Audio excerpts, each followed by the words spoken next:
Hello guys, happy Saturday today. Wala may sounds ang atong video guys, mag voice over ta. Unya binisaya ni kay Bisaya man tang dako. So we're going to the Y. Siyalan pang Bisaya nag in English. Padong mi sa Y guys kay magdala ko ang amo. Kaning naatay amo. Sige tag drive hatod kuha dulong pick up balik na pod imuha na pong pick upon. Unya guys, kana ang mga snow hapit na nahilis nindot kay na din nga space. Kani din hing mga dagkong balay. Mga daghan na sila mga maids. 5 ka buok. Mga mansion na sila din ha.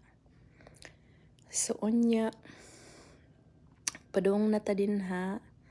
Muhunong na ta kay abot na ta siguro.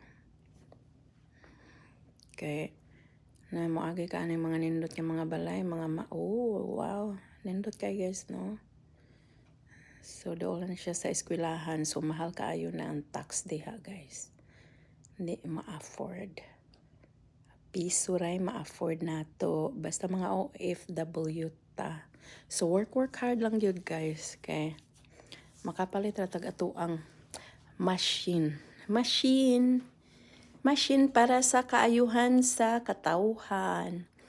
Pero wala na Diyos no guys, nahilis na sa karsada, okay na siya drivean. Pero perting tugnawa kay hangin kayo sa tanan.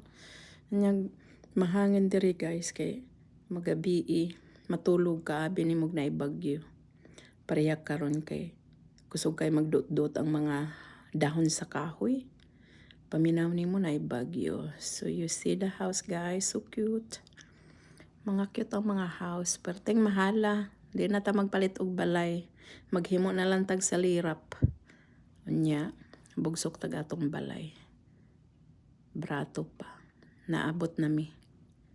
Ako ready ay guys. Naabot na ko sa the YMCA. Hala. Basketball na dis. Akong amo basketball player. Yan. So let's go. See you to the next road. See the flag, Philippines.